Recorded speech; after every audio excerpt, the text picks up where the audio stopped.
Action. Hi guys, can you introduce yourselves, please? I'm glad. Okay, I'm Summer. I'm a teacher. Summer what? Summer You mentioned she has my last name. Teacher. I'm a first grade teacher. Yeah. Awesome. And I'm her husband, K.O. Gunro. And what I do is I'm an accountant, so I'm a business guy. Awesome. Thank you so much for Boring that. stuff. Yeah, the Boring boring. stuff. I handle the kids, I handle the numbers. So I want to get into this. How did you guys meet? Let's hear the basics of that. Okay. Well, we met in college in like 2013. He was a junior and I was a freshman. And so I don't think, do you guys use that terminology? No. So he's like a junior. All right, so we were in uni and there we go. So I was in my second to last year of school. Okay.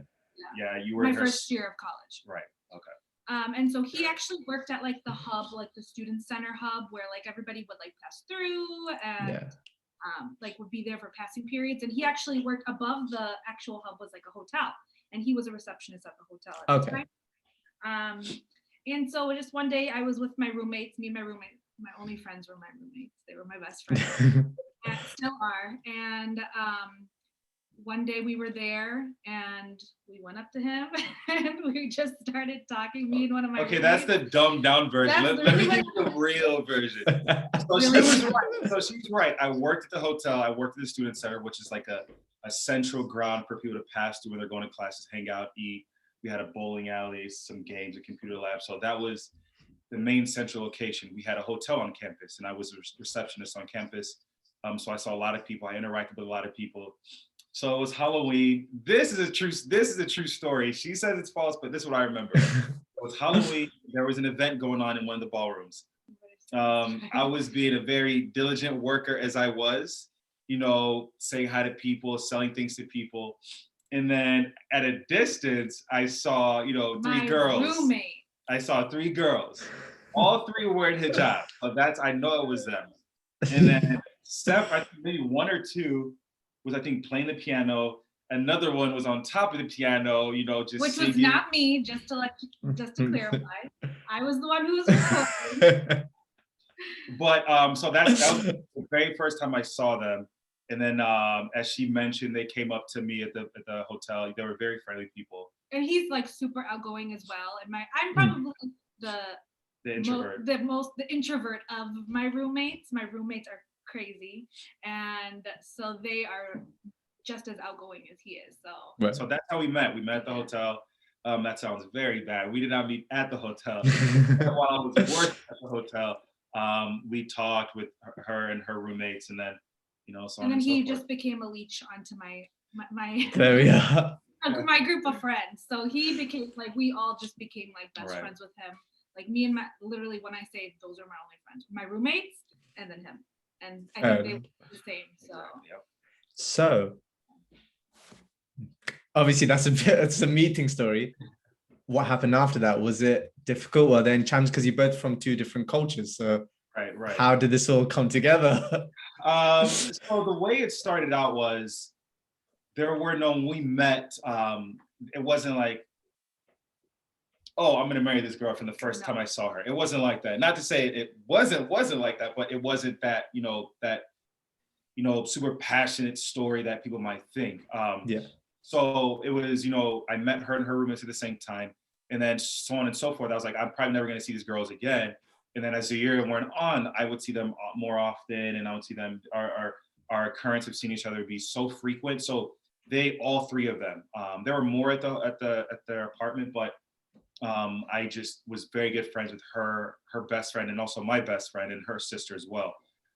So what turned out as a random meeting ended up, forming into a very, very strong friendship, because before anything else, I consider all three of them my sisters, which is very true. I considered all three of them my sisters. And it's very weird because from someone who's not, who didn't know anything about the Desi community, and especially, Muslims, I was like, all right, she wears a hijab, she's gonna be standoffish, they're not gonna want to talk to me, but they were very friendly, very, very friendly, just like anyone else is.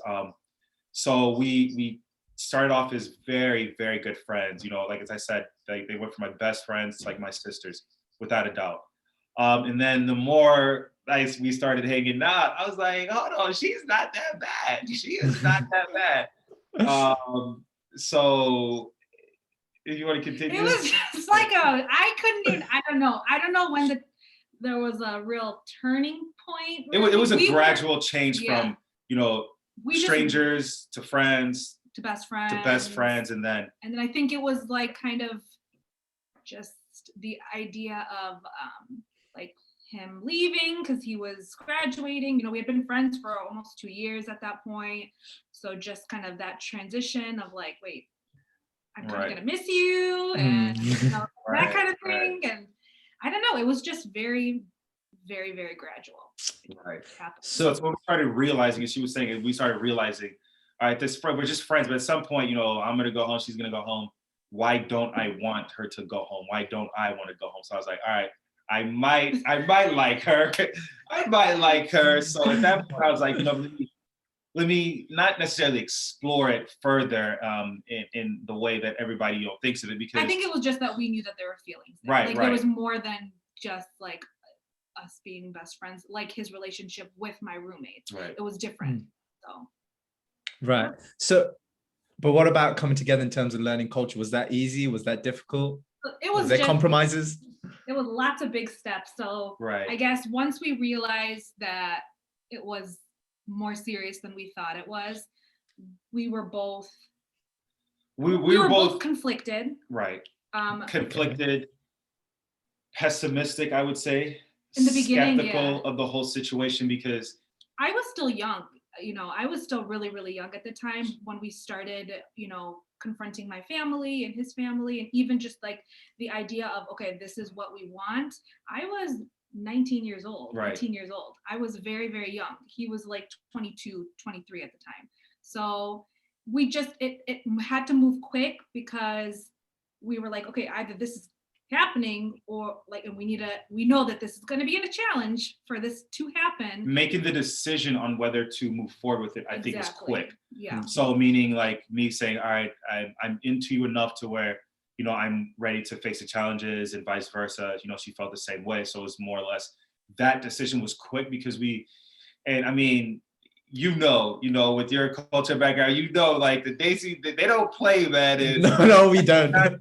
They don't you like this guy, you like this girl. I mean, if everything is good, make it happen, get the nikah, get married, call it a day. With my background, it's not like that. I'm used to taking my time. My parents, took their time. You have friends. Bring over your significant other. It's a long process in order to kind of establish that unity. Say, all right, we are ready for this. We want to do so. In that aspect, it was very quick. But from us making the decision to quote unquote walking down that aisle, that it was like 4 years. It was like it took a long time. It took a long time. It was many, many, many, many, many conversations, and us just like reflecting back and saying, okay, we can't back from this is what we want. And it was a lot on my end, and unfortunately him just kind of having to take. And that was the difficult part, because for me it's like, from my background, if I like a girl, I approach her. If she likes me, she approaches me, this and that. But it was a learning experience for me as well, because I was like, okay, why can I get married to you? But then you hear things, but then you start seeing it as it manifests given the situation. Meaning, their cultural differences, their biases that shouldn't matter at all, but unfortunately they do on both sides, in her family, my family as well, because best case scenario, my mom, if she had her way, I'd be marrying a Nigerian girl, and just making it easy. Same thing for her. She'd be marrying a Desi guy, probably a doctor. Actually, her family is really not like that. They're very laid back. They're very, very reserved. A lot of it for my family was my parents are very they love him now. Right. They really, really, really love him. But I think what it was that at that time he was the only.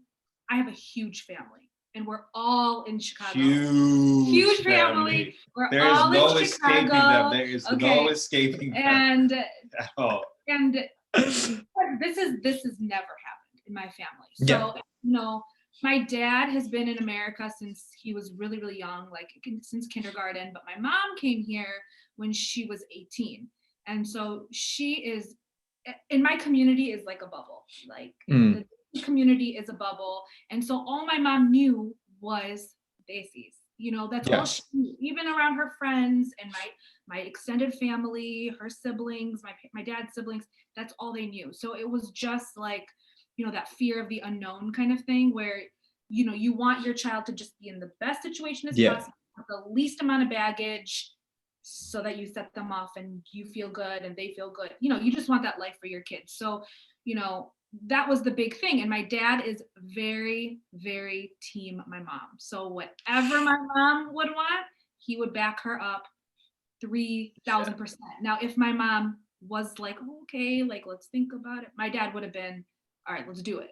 Because my dad is extremely open-minded, but it was my mom who was just hesitant. You know what I mean? Yes. Yeah. So it just took many, many, many conversations. He reached out a few times. He had to meet with my family a few times. So there was like times where they'd be like, all right, fine. Well, she's not gonna get over this. And basically that's kind of where our stand was that we are not doing it without our families.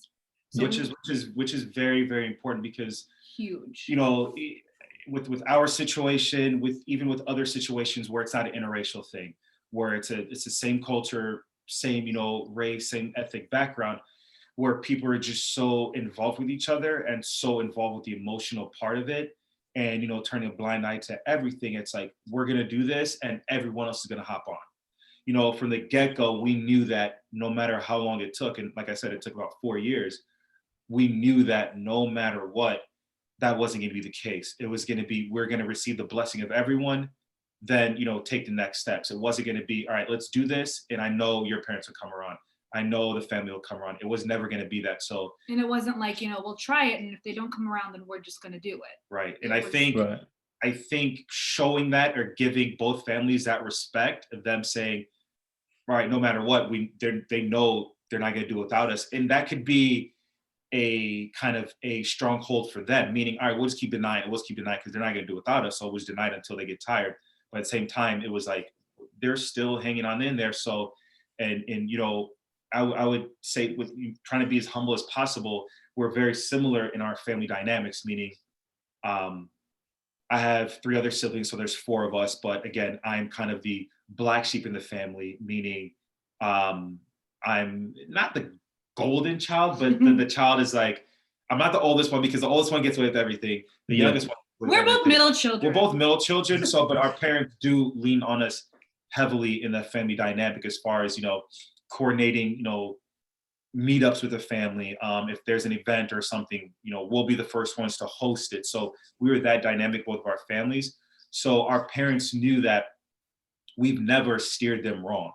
We've never given them a reason to doubt our decisions and our judgment. And I think that's really what helped her in her case, because, you know, she's been, you know, like in her whole family, all 10 million of them who live in this area, you know, she's looked upon as like the golden child, is like the good one that gets along with everyone, that has no issues with everyone. So it's kind of like, she's never done anything wrong. So I think that kind of factored into their thinking, well, of course, this is hard. This is tough for us to give our blessings for, but again, she's not giving us a reason not to. So I would say that's a really big thing that, you know, kind of pushed us through, was just not being like combative and being disrespectful. And, you know, we didn't want to go that route. And then a huge part for me that I tell anybody who asks for advice is that I had my sibling support, and that was it. That was huge. And I would like, the final conversation where it was like, it's on, we're doing it, I wasn't there. It was with my dad, my mom, my brother, my sister, both my brothers, the, you know, wives, because I'm the 3rd of 4. Yeah. And so I wasn't even there for it. And then I come home, and they were like, all right, we'll do it. And so that was. So were there any moments where either one of you two wanted to give up? We I wouldn't say not for me at least, and I hope not for her as well.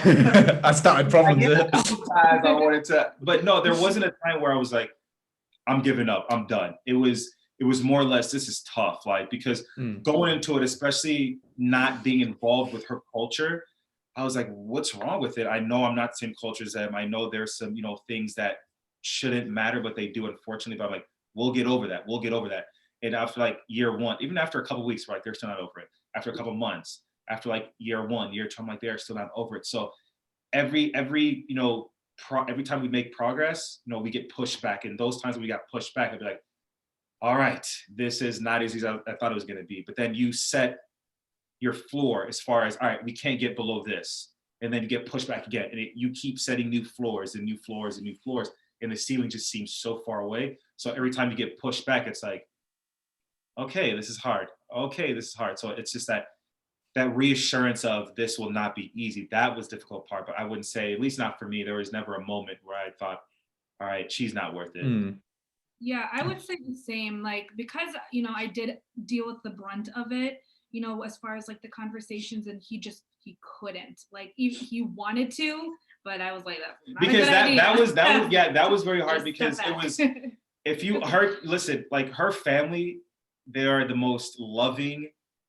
Like, I literally think my best friend in her family is her grandma. Me and her grandma are like, we get along. Like, I love that lady to death. But her dad is probably at our masjid in this neighborhood community, this Muslim community in Naperville, even the Chicagoland area.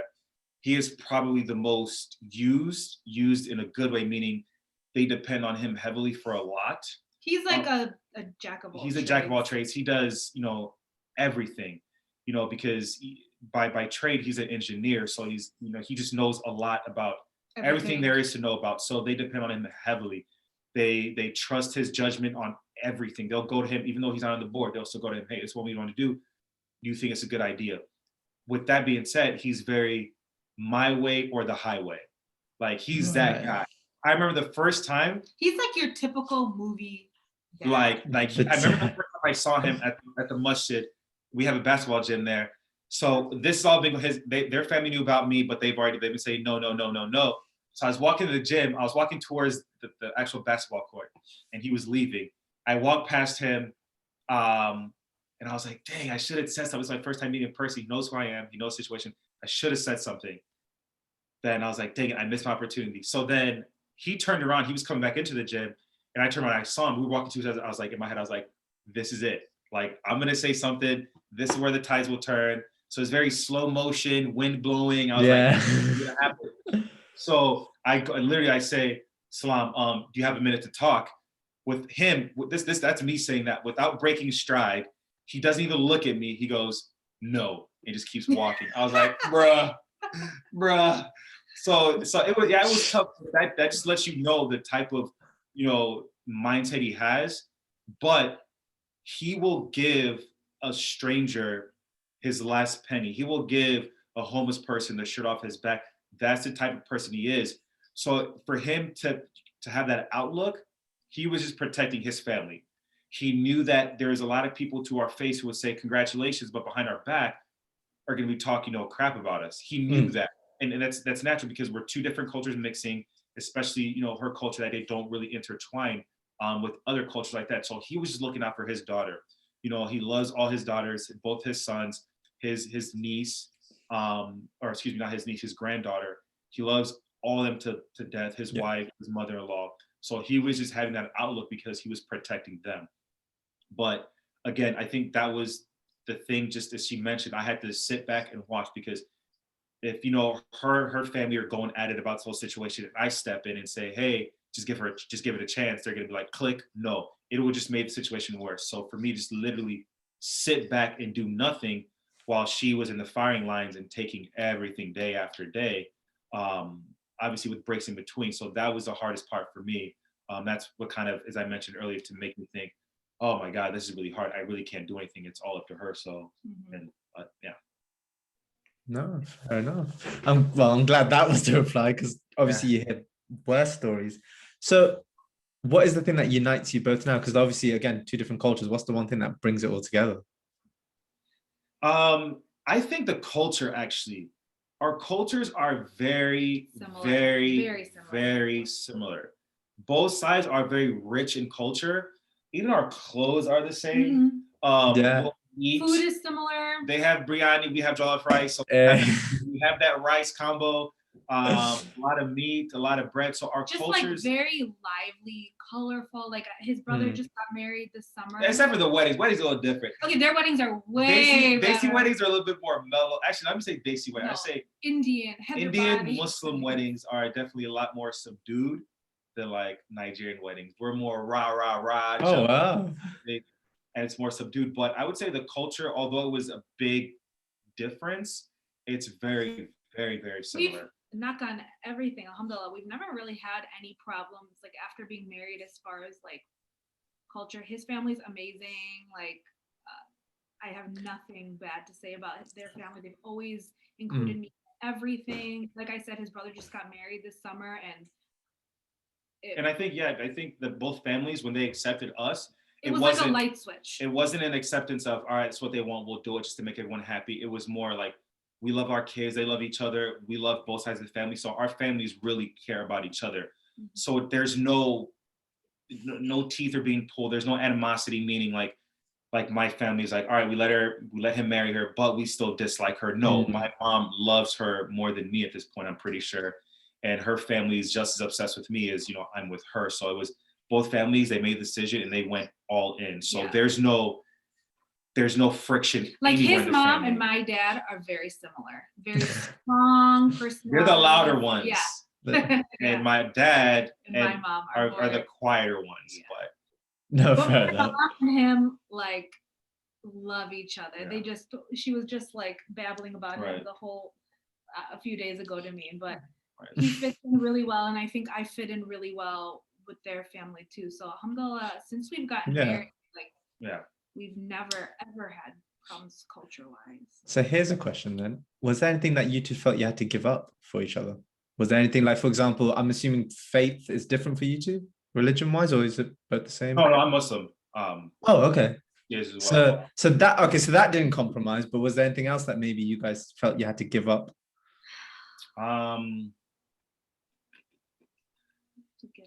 I would say a lot of those 4 years we had to give up a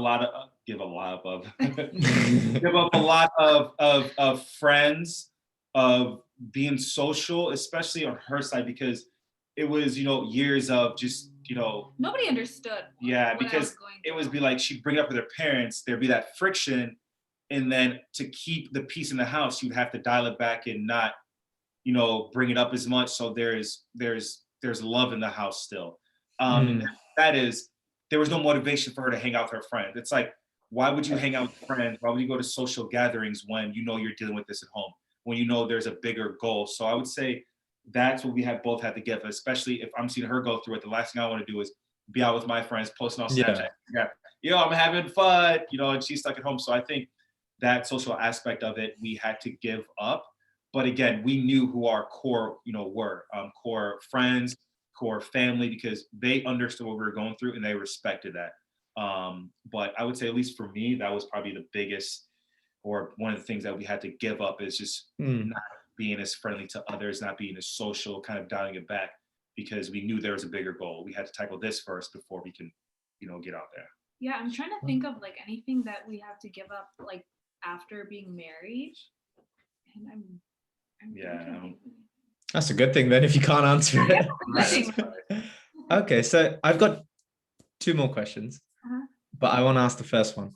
What advice would you give to those who are in an interracial relationship right now for each other?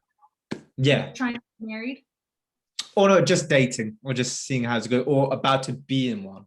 What would you say is the stuff that they should be wary of? I would say, go ahead. For me, I just feel like, whenever I, especially when I started liking him, like my goal is always marriage, right? Like I just have that. I don't like do things to have fun or like be in the moment. I just think that like eventually that there's an end goal. Yeah, exactly. Right? Yeah. Like if I'm gonna be with somebody, or I like somebody, or I have a goal to be with somebody, I think about my future, with a family, raising kids, how they're gonna interact with my family, how I'd interact with their family. Just I'm such a a plan, I guess, an overthinker, that's what I think about. And especially if you're going to get into an interracial marriage, Right. I just feel like I was confident from the beginning. I would always tell this to my parents. I'm like, if you just give him a chance, I am 3,000% sure he's going to get along with you guys. You guys are going to fall in love with him. He's going to be a really great husband. He's going to be a really great dad. Facts. I mean, I was not even like, that wasn't anything that I was even doubting. And I think that was what I used a lot of during my conversations with my parents, is that when you get into relationship, you don't want heartbreak, or you don't want to like go through something so challenging, which is the inevitable for a lot of people, which is unfortunate, but it's true. Like, I knew that it was going to be hard. I didn't necessarily think it was going to be that hard, but I knew it was going to be hard. So, you have to think about your future. Is it worth it? He's Muslim. So is he going to be practicing Islam? Am I going to be teaching our kids? How are we going to teach our kids? And just like morals, ethics. I knew he was raised really, really well, based on just all his siblings, because I knew his siblings as well in college. I knew that everything would line up if we just crossed that hurdle and were able to get married. So I just feel like, just think about your future and whether you see that person in your future, and whether it aligns with you and your beliefs. Right. And I would say patience, in all aspects of the word, because it ties into the end goal she was talking about. You know what your end goal is, but you don't know. It's like if you're in a track meet, you don't know if you're running blind. You don't know if you're running the 100 where it's short, the 200 where it's a little longer, the 400, the 800. You don't know. You're just running. Yeah. So, but knowing that at some point, it might be 10 seconds, it might be 10 hours, it might be 10 years. There is an end goal, and we want to get there. So it's having that blind, because for me in my life, the biggest struggle in my life is patience. I'm not a patient person. I barely shop online because if I buy something, I want it there. I want to touch it then and there. So, and I always use this as like a metaphor or as a point of reference. It's like, if you're praying for patience, you're not going to wake up and say, oh, wow, I'm patient. You need to put in a situation where you can develop patience, or you can test that. So I think because that was my biggest difficulty, I was put in a situation and I was forced to be patient. Again, agreeing to what she said, it was, I know there's an end goal, and it starts with her. So no matter how long it takes, I need to wait. Patience also for being, you're going to get looks, because the world is as far advanced as we are. You'll be, ignorant to think everyone is okay with something being different. Especially if you're walking down the street and you see, African American, fine. If you see a, Caucasian, fine. If you see a Desi, fine. But once you start mingling, it's like, you just look because you're trying to, either you dislike it or you're trying to figure out what their story was. So having that patience and knowing no matter what, I got your back, you got mine, that's it. So having that patience, I would say, along with knowing what the end goal is. Yeah. That's it. No, that's great. So the next part, so interracial couple, what advice would you give them on how they should confront their parents or tell their parents? Honestly, I tell this to girls all the time. Unfortunately, it stinks, but I appreciate that people want to come for advice, because I wish I had that when I was going through it, but it's not easy. You just have to do it. There is no easy way to go around it. You have to have those tough conversations, and you have to be ready for those tough conversations. For me, the hardest part was bringing it up. Rip off the Band-Aid. Yeah. That's what you gotta do. And just rip off the Band-Aid. He was like the big support in that, where like I just couldn't do it sometimes. Once I'm in the conversation, it's fine. But just, to generalize, the Desi community doesn't talk about like your feelings and like, mental health and, all of these things, that the hard part was just bringing it up, because it was just so awkward. And I just, I don't talk about my feelings, regardless to my parents. I don't talk about my feelings to my friends. Like, I'm just a kind of more closed off person. Yeah. But that's the hardest part, is just bringing it up.